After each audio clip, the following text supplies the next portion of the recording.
Olá a todos, eu sou Cláudio, sou ginecologista e vamos falar um pouquinho hoje sobre endometriose, mais especificamente endometriose do paramétrio e do assoalho pélvico. Nós estamos fazendo cada vez mais apresentações, lives, essas coisas, e tem chegado para nós bastante pedidos. Por favor, vamos falar um pouquinho de paramétrio, vamos falar um pouquinho de assoalho pélvico, e a gente decidiu fazer uma apresentação diferente para falar um pouquinho sobre esse tipo de endometriose, que é um pouco mais grave do que as normais, e vocês vão entender o porquê. Quando a gente pensa em relação à pelve, na verdade, a gente tende a dividir a pelve em compartimentos, para facilitar o entendimento da anatomia, das cirurgias e assim vai.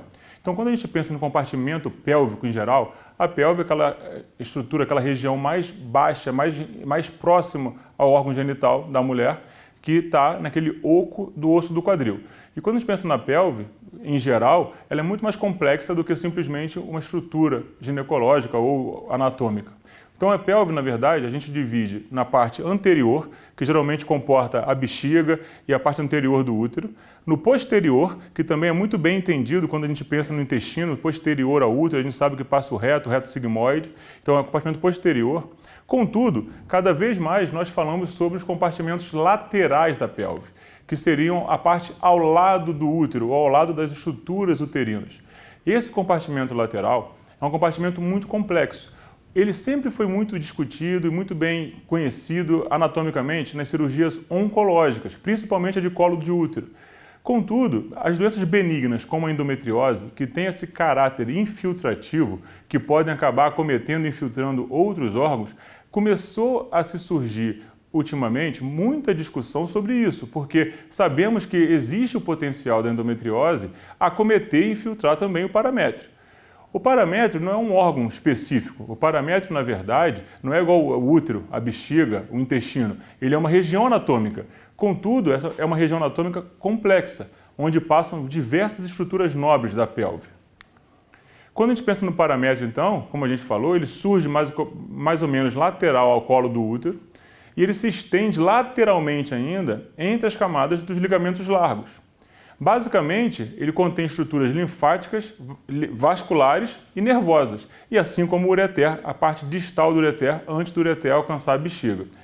Antigamente, quando a grande discussão era apenas em relação a cirurgias oncológicas, a gente considerava o paramétrio apenas aquela região bem específica que está aqui sinalizada, que geralmente era a região ao lado do colo do útero.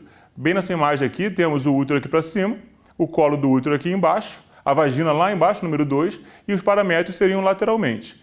Contudo, o nome paramétrio vem, na verdade, das palavras parametra, que é ao lado do útero. E o colo do útero, por si só, ele não representa sozinho todo o útero. Então, recentemente, nós publicamos um artigo envolvendo o paramétrio, e essa é uma imagem de ressonância magnética, no plano longitudinal de um útero retrovertido, que a gente separou muito bem algumas áreas do paramétrio, a gente dividiu o paramétrio para ficar mais entendido, não somente para nós mesmos, em relação à anatomia, em relação à cirurgia, mas também em relação a como estudar a doença que infiltra essa região. Então temos aqui nessa imagem que a gente publicou no nosso artigo, o U representa o útero, e a gente tem a região verde, que é ao lado do útero, que seria o paramétrio verdadeiro, que é ao lado do útero, parametra. Contudo, onde nós mais vemos a doença não somente acometer, tanto no câncer de colo como na endometriose, é a região que fica nessa região azul, que é, na verdade, o paramétrio, mas ao lado do colo do útero, que hoje em dia nós chamamos, no nosso meio, de paracérvice, ou seja, ao lado do colo do útero, que também representa o paramétrio, uma vez que o colo faz parte do útero. Contudo, temos visto cada vez mais lesões mais profundas e mais graves, que elas infiltram mais profundamente do que o colo ainda, que é essa região em rosa, que o V aqui é a vagina, e nós temos, na verdade, o paracolpo. Paracolpo representa ao lado da vagina, então seria uma extensão do paramétrio. Acho que fica muito mais fácil a gente entender que o paramétrio não pode mais hoje em dia ser apenas, entre aspas, aquela região ao lado do útero. A gente tem que pensar em toda a região lateral pélvica que vai desde a parte uterina até o lado da vagina, porque nós temos cada vez mais focos de doença infiltrando essas regiões. A doença do paramétrio, quando a gente fala da endometriose, é uma doença ainda muito pouco conhecida.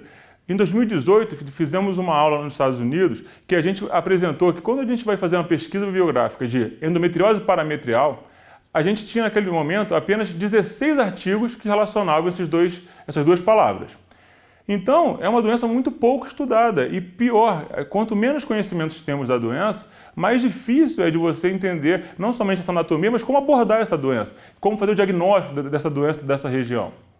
E quando a gente pensa nessa endometriose especificamente, como acabamos de ver, existe uma falta de informação muito grande, de qualidade pelo menos, em relação à literatura médica. E a gente sabe que ela representa uma forma muito grave da doença, porque é uma forma da doença que está infiltrando uma região anatômica com diversas estruturas importantes. O ureter, os vasos sanguíneos, a parte nervosa, principalmente do complexo do nervo hipogástrico e assim vai. E tem alguns trabalhos que falam que o envolvimento parametrial ele é visto na doença profunda, na endometriose profunda, em cerca de 15% dos casos. Então não é uma doença rara, não é uma doença que deveria ser negligenciada. A gente tem que entender melhor essa doença. Mais recentemente, nesse mesmo artigo que a gente publicou, a gente viu que, hoje em dia, em mãos mais hábeis em relação à ressonância magnética, com equipes mais especializadas, nós temos até os valores preditivos positivos e negativos até bem aumentados em relação à ressonância. Contudo, alguns trabalhos até recentes, de 2021 e 2022, ainda falam que faltam informações do diagnóstico da doença do paramétrio ainda. É difícil, tem poucos trabalhos falando sobre isso. E a gente precisa nos preparar, na verdade, em relação a como abordar o paramétrio. Uma paciente que tem indicação cirúrgica, que eu vou ter que abordar uma região tão complexa anatomicamente, eu tenho que saber previamente essa doença, essa complexidade e a relação dessa doença com as regiões anatômicas, com as estruturas anatômicas daquela região, até mesmo para poder conversar com a paciente sobre risco-benefício da cirurgia, eu poder conversar com a minha equipe em relação a qual equipe eu vou ter que ter em relação ao multidisciplinar, eu vou ter que ter urologista na equipe, proctologista, que a gente sempre gosta de trabalhar com equipe multidisciplinar e assim vai. Então a ressonância, ela vem surgindo cada vez mais em mãos de pessoas mais experientes nesse exame, cada vez uma ferramenta muito útil nesse mapeamento da doença, principalmente nessas regiões mais, entre aspas, raras. Esse ano, uma pesquisa que a gente levantou com as mesmas palavras, né, endometriose parametrial, percebemos que teve um aumento, sim, em relação às publicações que envolvem realmente essas palavras de endometriose parametrial, contudo, é muito pouco ainda. Estou falando que em 5 anos aumentaram cerca de 30 e poucos artigos apenas. E isso, na verdade, é uma coisa pequena, se a gente pensar como a gente tem a divulgação da informação maior hoje, as publicações têm crescido, então as pessoas ainda faltam conhecimento não somente de diagnóstico, como também de tratamento cirúrgico dessa área. Quando a gente pensa em relação a se essa doença seria uma doença muito rara, então a gente está falando alguma coisa exagerada, a gente não tem que se preocupar tanto com o paramétrio, não é bem assim. Alguns trabalhos mostram que quando a doença está acometendo o ligamento uterosacro, e também com o reto sigmoide, a prevalência da doença no paramétrio ela vai de 75% até 100%. E é bem compatível a gente pensar isso, porque a doença do ligamento útero-sacro é a região anatômica mais comumente afetada pela doença, a região reto cervical e ligamento útero-sacro. E com isso a gente tem que se preocupar cada vez mais. Se eu tenho uma região anatômica que muito comumente está envolvida com a doença, e quando eu tenho envolvimento dessa região, eu tenho chance muito grande de ter a endometriose de paramétrio, eu tenho que pensar, sim, em fazer sempre esse mapeamento cada vez mais adequado, focando na cirurgia nos pacientes que têm indicação cirúrgica. E tem outros trabalhos que mostram para a gente também que quanto maior é o nódulo da doença da parte posterior do útero, da região retrocervical, retrouterina e assim vai, maior é a chance desse acometimento parametrial. Tanto que em nódulos acima de 4 centímetros da região posterior, ou seja, daquele compartimento posterior, a gente tem uma chance muito grande de acometimento, inclusive, do ureter, que é uma região super perigosa, porque a gente sabe que a doença crescendo em direção ao ureter, ela pode ir estenosando o ureter, e essa estenose pode causar uma hidronefrose e fazer até mesmo uma perda de função renal definitiva. Então temos que ter atenção para essa doença. E quando a gente pensa, então, em paramétrio e a gente pensa em cirurgia da doença no paramétrio, existe uma palavra em inglês, o termo que é o nerve sparing, ou seja, poupar nervo, cirurgia poupadora de nervo, que vem surgindo ultimamente. Por quê? Lá atrás, quando só se operava ou só se pensava em paramétrio em relação à cirurgia oncológica, claro que tinham preocupações anatômicas nervosas. Contudo, temos que lembrar que a paciente, quando vai tratar um câncer, a radicalidade cirúrgica ela está inerente ao procedimento. E a paciente consegue não somente entender melhor uma complicação nervosa, do que como ela até meio que aceita melhor essa complicação nervosa. Porque a gente está pensando de uma paciente que eu tenho que ser radical. Então, às vezes, sendo radical, eu vou ter que fazer um trauma nervoso para tratar um câncer. Só que eu estou falando aqui de uma doença benigna, que é a endometriose, e geralmente pacientes muito jovens. E se eu falo para a paciente que ela tem uma chance de um dano nervoso, esse dano nervoso pode causar nela sequelas urinárias, sequelas em relação à defecação dela, sequelas inclusive a parte sexual em relação ao orgasmo, eu tenho que orientar a paciente desse risco que a paciente tem de uma cirurgia dessa. Então começou a surgir, na verdade, esses conceitos de cirurgias poupadoras de nervo, que ela é fundamental em qualquer cirurgião que quer abordar o paramétrio do ponto de vista de endometriose, para tratar a endometriose. Porque a gente tem que se preocupar não somente na identificação, como na poupação desses nervos. Então, na verdade, quando a gente pensa no nervo Sperry, e principalmente a gente está falando aqui do complexo do nervo hipogástrico, na verdade, a gente tem que pensar que a gente poupar os nervos, eu estou fazendo, na verdade, com que a paciente tenha uma chance grande de reduzir disfunções severas da bexiga, principalmente naquele risco que existe de retenção urinária definitiva, a paciente fazer o autocateterismo vesical para a vida inteira, por exemplo, retal em relação ao mau funcionamento do intestino, constipações graves, e sexual, a paciente ter um impacto em relação ao orgasmo, em relação à lubrificação vaginal. A gente sabe que o nervo Sperry, ou seja, a poupação de nervos, também deve ser realizado em todos os casos de parametrectomia. A gente tem que falar ao paciente em relação a isso. O paciente tem que saber que existe esse tipo de abordagem, ele tem que ser tentado e que mesmo essa abordagem que a gente vai poupar nervo, também existe risco, porque na poupação do nervo, na identificação do nervo, a gente vai acabar tendo algum tipo de trauma nervoso, mesmo que não seja um trauma grave, mas sempre existe esse risco.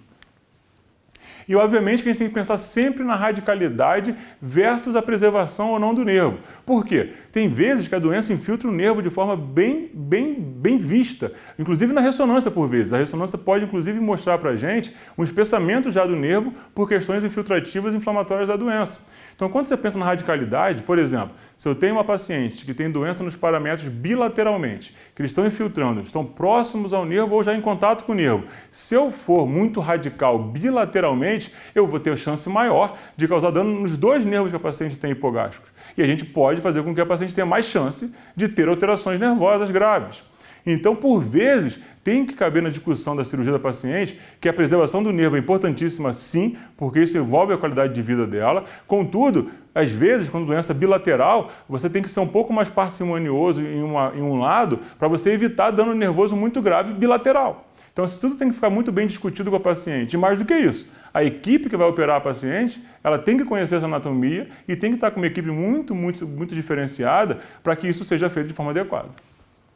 Então, temos aqui um modelo nosso que fizemos recentemente de uma cirurgia em cadáver fresco, só para a gente mostrar a complexidade que é abordar esse compartimento lateral.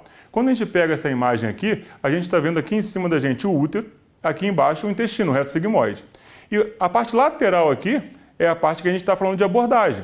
Quando a gente olha de forma bem simplória, no início da cirurgia, a gente não vê nada demais. Está vendo o útero, está vendo o intestino, tem a trompa da paciente aqui, ali em cima, beleza. Mas quando a gente começa a entender a complexidade desse compartimento lateral, a gente começa a ver, na verdade, que é muito pior do que a gente parece. Quando a gente tira aquele peritônio ali, olha quantas estruturas importantes vão começando a aparecer. A gente vai ter aqui, basicamente, os vasos ilíacos, tanto internos como externos, que são estruturas vasculares muito importantes e que, com dano vascular deles, causam uma grande morbidade da cirurgia.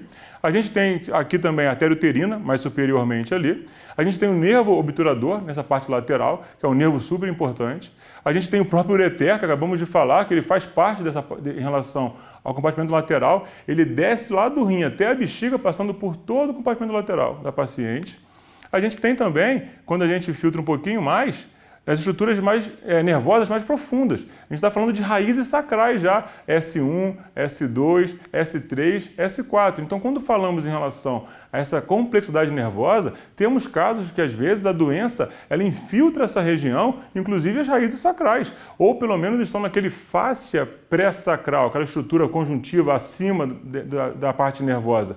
Então temos que ter muito conhecimento anatômico para não causarmos danos nervosos, principalmente nesses nervos mais profundos que são muito mais importantes e muito mais graves quando ocorre alguma complicação.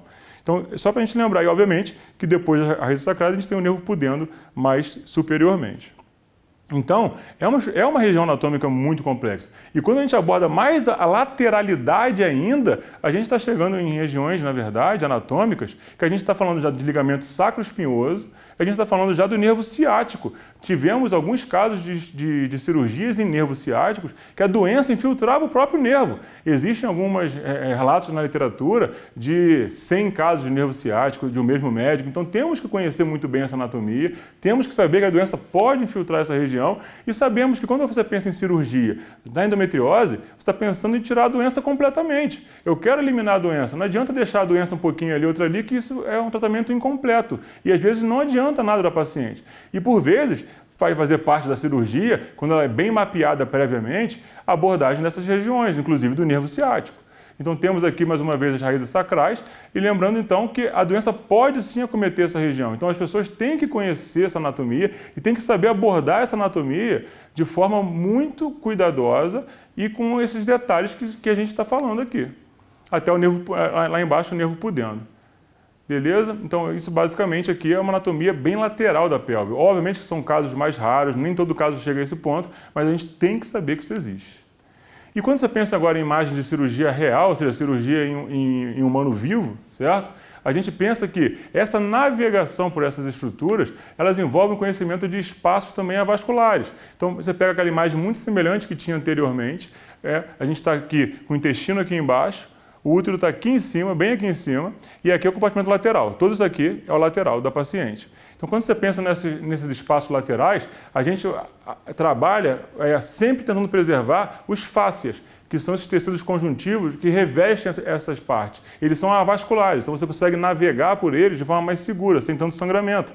Então a gente tem o fáscia pré-sacral, tem o fáscia periretal, até chegar lá embaixo nesse espaço pararretal, que é quando você começa a liberar bem o reto todo, quando precisa abordar o reto, o assoalho pélvico e assim vai.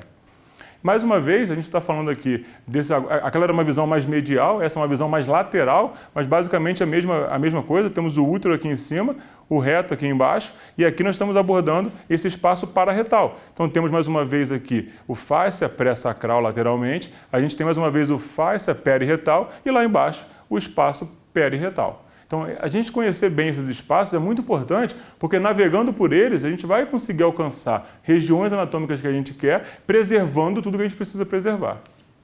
E aqui, só por curiosidade, tem o ureter ainda dentro do fáscia, que não está maculado nessa imagem, e o nervo hipogástrico passaria naquela estrutura ali que está em azul.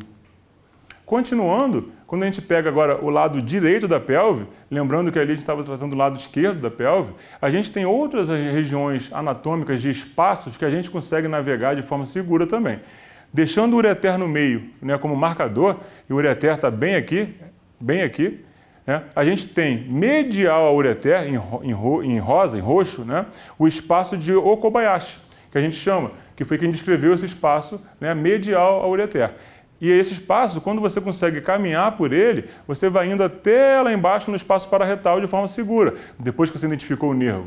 Assim como também, do ponto de vista lateral, nós temos o espaço dilático, que também é uma área vascular, também tem uma fáscia que o reveste e é seguro trabalhar por ele depois de reconhecer o ureter e o nervo principalmente.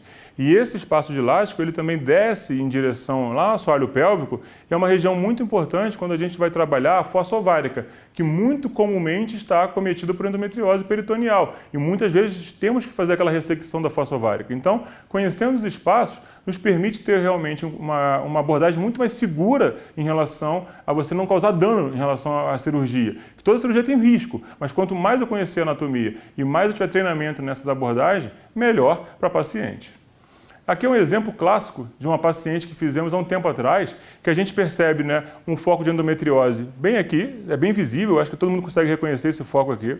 Quando você olha de forma bem superficial esse foco, a gente não está tendo, é um foco ali na fossa ovárica, ligamento útero-sacro, não parece ser nada demais, não parece ser tão grave assim. E quando a gente olha aqui a imagem de baixo, que é a imagem final, olha o tamanho de doença que saiu, já com assoalho pélvico sendo mostrado lá embaixo.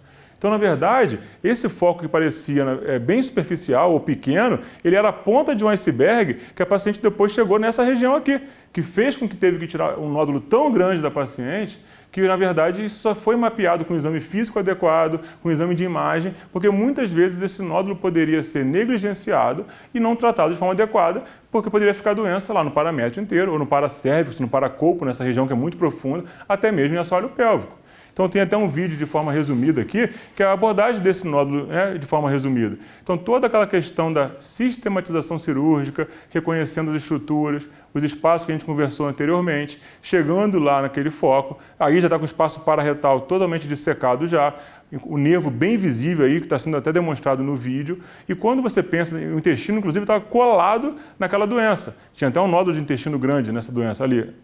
E a gente pensa, na verdade, que quando você vê, né, bem aqui, agora, como era duro esse nódulo aqui, e aí quando você começa a soltar o nódulo da área anatômica saudável, perceba que o nódulo é muito grande, ele infiltrava lá o assoalho pélvico, a musculatura está bem visível. Então, olha o tamanho do nódulo que saiu no final. E isso só foi possível se a paciente foi bem mapeada previamente, porque senão a doença poderia ter ficado, e ninguém ia saber que ia ter doença ali, a paciente poderia manter a dor dela, a infertilidade, e assim vai. Então, quando a gente pensa nessa parte de compartimento lateral, a gente também publicou um trabalho recente, né, sobre essa questão em relação à lateralidade, que uma estrutura importante desse compartimento é a artéria umbilical obliterada, que nós consideramos hoje um marcador de doença e vou explicar para frente. Mas basicamente, nesse artigo, a gente mostrou aqui, a gente separou as estruturas, na verdade, importantes, depois que foi dissecado aqui em cima esse paramétrio inteiro. Então a gente tem a questão da artéria umbilical obliterada, que está em laranja, a gente tem a artéria uterina, que está em azul, e a gente tem o ureter, que está em amarelo. Então, de cara, a gente já vê três estruturas super nobres, duas principalmente, a artéria uterina e o ureter, obviamente, que a gente tem que reconhecer e liberar previamente para não causar dano em relação à cirurgia. E esse trabalho, na verdade, só para ilustrar isso, sempre que a gente ia operar, a gente sempre olhava em relação ao compartimento anterior da pelve, vamos ver, o útero está aqui embaixo, aqui está a bexiga e aqui é a parede anterior do abdômen. Então, quando você pensa aqui, nessas setas verdes, a gente tem a artéria umbilical obliterada de um lado e do outro. E a gente sempre reparava que quando a gente tinha doença em paramétrio profunda, a artéria umbilical daquele mesmo lado, ela parecia estar mais para dentro do abdômen, mais retraída em direção ao meio da barriga. E a gente pensava essa questão, poxa, será que tem alguma relação? Será que não tem relação? E a gente foi fazer um estudo em ressonância magnética se seria possível a gente medir essa distância da artéria obliterada para a musculatura do reto abdominal. E foi possível. E a gente publicou esse trabalho, na verdade, que os nódulos parametriais, quando eles estavam realmente presentes, e aqui é um foco clássico de nódulo parametrial, essa imagem em rosinha, a gente conseguia ver, na verdade, a seta ficou um pouquinho a cor, essa verdinha aqui, mas a gente conseguia, na verdade, ver a distância de forma bem adequada em vários, na verdade, planos, inclusive o plano sagital, etc., e a gente conseguiu medir isso.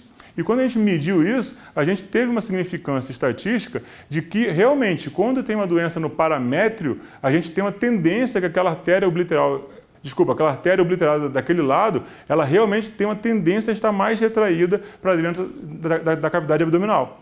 E isso faz com que possa servir para nós como marcador de doença de paramétrio. Às vezes a paciente não foi tão bem mapeada previamente, você está operando uma doença profunda e você já olha aquele paramétrio, será que valeria a pena investigar cirurgicamente, palpar um pouco melhor aquela região, porque pode ter infiltração? Foi por isso que a gente fez esse artigo que realmente abordou esse compartimento lateral.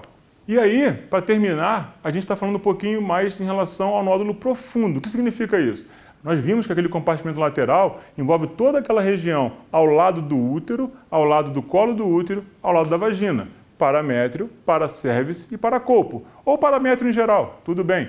Contudo, se esse nódulo começa a infiltrar cada vez mais, que foi igual o vídeo que mostramos há pouco, ele pode chegar a alcançar o assoalho pélvico, que é a região lá do períneo já, lá de baixo, aquela musculatura que sustenta toda a pelve. E quando ele vai mais profundo, então ele pode chegar nesse ponto. A gente também publicou um artigo de forma recente que a gente demonstrou não somente que a doença pode alcançar essa musculatura, como ela pode infiltrar anatomicamente. Então a gente pode ter endometriose da musculatura de assoalho pélvico. Então a gente tem aqui imagens de ressonância desse caso que a gente publicou. Na verdade a gente tem aqui no plano coronal a doença aqui em relação ao compartimento lateral, está o reto aqui, bem aqui. E uma doença grande, o foco de doença grande, que é a mesma imagem desse lado aqui, a gente só pintou a estrutura desse lado para ficar mais fácil. Então a gente pensa nessa doença aqui em amarelo, que é uma doença grande, e ela vai infiltrando lateralmente e profundamente até alcançar essa linha vermelha aqui que a gente marcou, que é o assoalho pélvico. Então era uma doença muito grande. E em outros planos, o sagital, a gente vê a mesma coisa. A mesma imagem que tem de um lado, tem aqui do outro. Então a gente tem aqui basicamente aquele foco bem grande, fazia aqui uma lesão quase que estrelada desse lado, e ele vai se aprofundando lateralmente, próximo às raízes sacrais inclusive, e desce em direção ao assoalho pélvico, que está aqui marcado em vermelho também. Então a gente conseguiu ver nessa doença que não somente ela chegava próximo, como ela infiltrava o assoalho pélvico. E neste caso especificamente, essa foi uma cirurgia robótica nesse caso, a gente percebe que o útero está aqui em cima da gente, aqui embaixo a gente está falando do reto, e aqui, esse compartimento é muito lateral, eu estou trabalhando a lateralidade de forma muito intensa. Então, você está tirando uma doença, na verdade, que está infiltrando aqui, essa musculatura toda já é o assoalho pélvico. A gente está trabalhando muito, não somente lateral, como muito profundo, em direção ao períneo da paciente. E a gente percebe um nódulo bem grande, ele está infiltrando a musculatura. E para a gente ser radical em relação ao tratamento, que a gente tem que ser, a doença tem que ser toda retirada, removida, a gente precisa também reconhecer que isso pode acontecer. Então, o assoalho pélvico, ele pode estar envolvido sim. E nós acreditamos que quando a paciente tem uma doença no assoalho pélvico, isso geralmente é uma extensão da doença parametrial. E assim vai. Então, realmente, o vídeo voltou agora só para mostrar que esse nódulo de paramétrio muito grande, era ali um paracolpo já, na região ao lado da vagina, lá embaixo, ele estava infiltrando lateralmente e profundamente a musculatura do assoalho pélvico. Essa é a mesma cirurgia, só que uma imagem só demonstrativa para a gente ver como a gente está profundo. Nessa imagem aqui, que é a mesma de um lado e do outro, a gente vai ter o reto aqui embaixo, a gente tem aqui em verde a musculatura do assoalho pélvico, amarelo é o ureter, e a gente tem aqui em cima, amarelo é o nervo hipogástrico, e a gente tem aqui em cima o ureter. Então as estruturas foram previamente dissecadas, a gente vê aqui perfeitamente nessa imagem que não está pintada, o ureter aqui em cima, o nervo hipogástrico aqui embaixo, e depois a gente vê lá a musculatura saudável depois que o nódulo foi ressecado. Então a gente tem que reconhecer muito bem essa anatomia e saber abordar e saber que existe isso, certo? E quando a gente fez a visão microscópica, nós conseguimos ver perfeitamente que em meio à musculatura lisa, as fibras musculares em relação ao assoalho pélvico, a gente tem glândulas. E glândulas endometriais no músculo, isso representa endometriose infiltrando a musculatura do assoalho pélvico. Ou seja, uma parte do músculo acabou tendo que ser extirpada para a gente conseguir tratar a doença de forma total, que é assim como tem que ser feito. Por fim, eu acho que ficam algumas mensagens importantes. A primeira mensagem é em relação ao mapeamento da doença. Tá?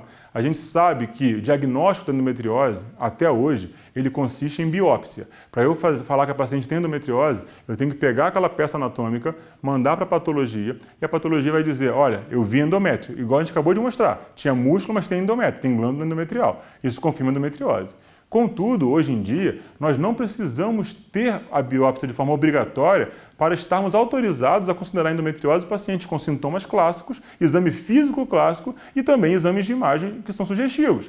Então a gente pensa hoje em dia, como tem avançado muito esses exames de imagem, tem avançado demais a tecnologia e a experiência dos radiologistas, a gente sabe que com pessoas, com equipes que são bem especializadas na doença, a gente consegue sim fazer toda essa avaliação que a gente precisa, principalmente pré-operatória, dessas lesões, dessas doenças mais graves e raras, porque faz parte do mapeamento da doença, principalmente em pacientes em pré-operatório, para a gente se programar e programar a paciente da cirurgia, e também principalmente para a gente saber de riscos. É muito fácil você perguntar, a doença é grave ou não é?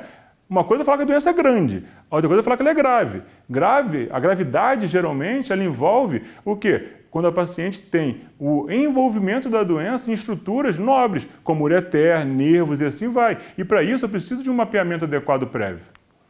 Mais uma vez, a gente deve considerar então, a gente acabou de ver isso, que quando a endometriose ela envolve esse compartimento lateral, isso é uma forma da doença grave, a gente acabou de ver. Porque, poxa, quando eu penso que abordar paramétrio já era complexo em cirurgias de câncer, imagine cirurgias benignas em que nós temos que ser ainda mais conservador em relação à preservação das funções da paciente nervosas. A gente tem que pensar nisso. Então é um cometimento grave, não somente porque ele pode envolver estruturas que vão levar a morbidade da doença muito grande, ureteral, nervosa, vascular, como também quando a paciente tem indicação cirúrgica, é uma cirurgia mais complexa. Então a gente tem que respeitar essa questão desse envolvimento parametrial. E por fim, a gente pensa que quando a doença ela se estende lateralmente, mais profundamente também, em direção ao períneo, ela pode acometer o assoalho pélvico. A gente viu que pode. Só que, em tese, quase todos os casos de assoalho pélvico seriam, então, uma extensão da doença parametrial.